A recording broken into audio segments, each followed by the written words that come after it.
June Lockhart wasn't just a Hollywood actress. She was the embodiment of kindness, strength, and timeless grace. For over 8 decades, her warmth and talent filled screens both big and small, leaving behind a legacy that continues to inspire hearts around the world.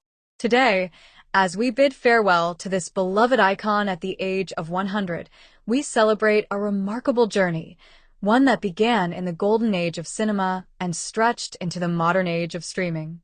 June Lockhart was born on June 25, 1925, in New York City, into a family where acting wasn't just a career, it was a way of life. Her parents, Jean and Kathleen Lockhart, were both established actors, and little June grew up surrounded by scripts, sets, and stage lights. At only 6 years old, she made her first stage appearance in Peter Ibbetson at the Metropolitan Opera. It was a small, non-singing role, but for June, it was the start of something extraordinary. Her film debut came just a few years later, in 1938, when she was cast as Belinda Cratchit in A Christmas Carol. And in a beautiful twist of fate, her on-screen parents were played by her real-life parents, Jean and Kathleen. From that moment on, June Lockhart's destiny was sealed.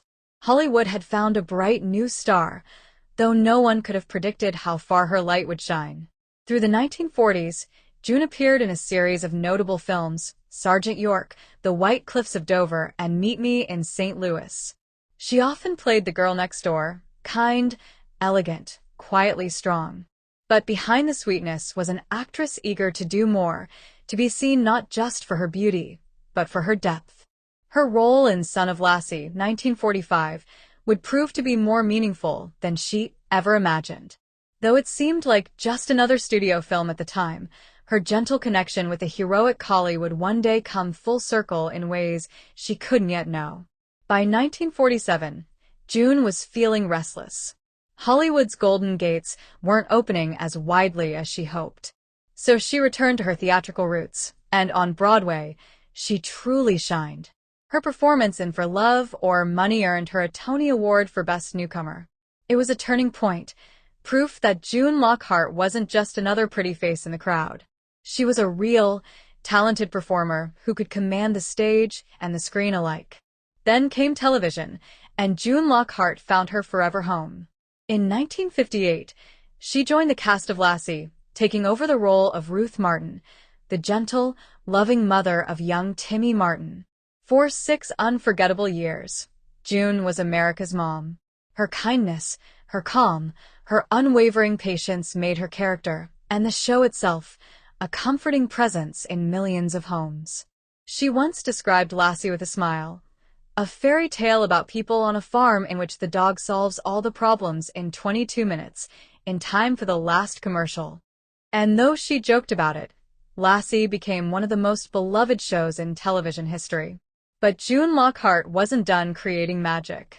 In 1965, she traded the countryside for the cosmos, starring as Maureen Robinson in Lost in Space.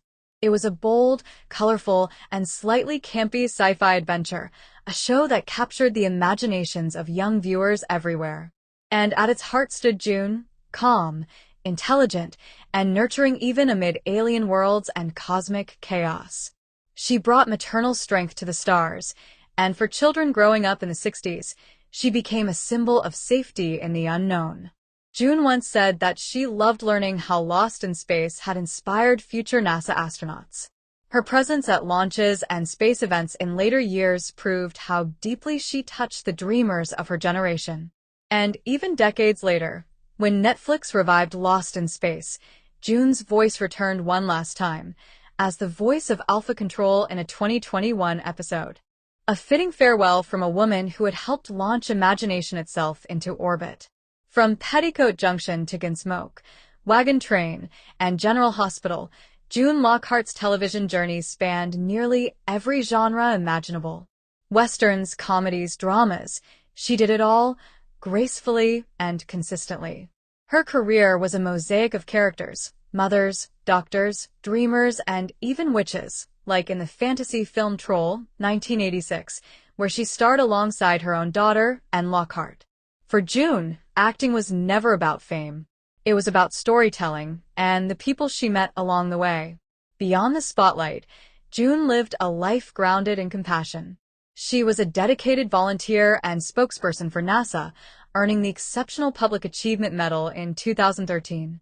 To the people who knew her, she was funny, gracious, and endlessly curious. To her daughters and in June, and to her 4 grandchildren, she was simply mom and grandma, roles she cherished above all. June Lockhart's story isn't just about stardom. It's about resilience, about a woman who kept shining through changing times, evolving technology, and decades of entertainment history. She was part of the generation that built Hollywood, and part of the one that helped television become a new home for storytelling. When she spoke, people listened. When she smiled, audiences felt at peace. June Lockhart passed away on October 23, 2025, at the age of 100. A century of life. A lifetime of laughter, courage, and light. Her passing marks the end of an era, but her work, her spirit, and her love for storytelling will live on. June once said, "The real joy of acting is in the people you meet, the worlds you enter, and the hearts you touch." And she touched countless hearts. From the farms of Lassie to the stars of Lost in Space, June Lockhart's grace will echo forever in the memories of those who grew up watching her.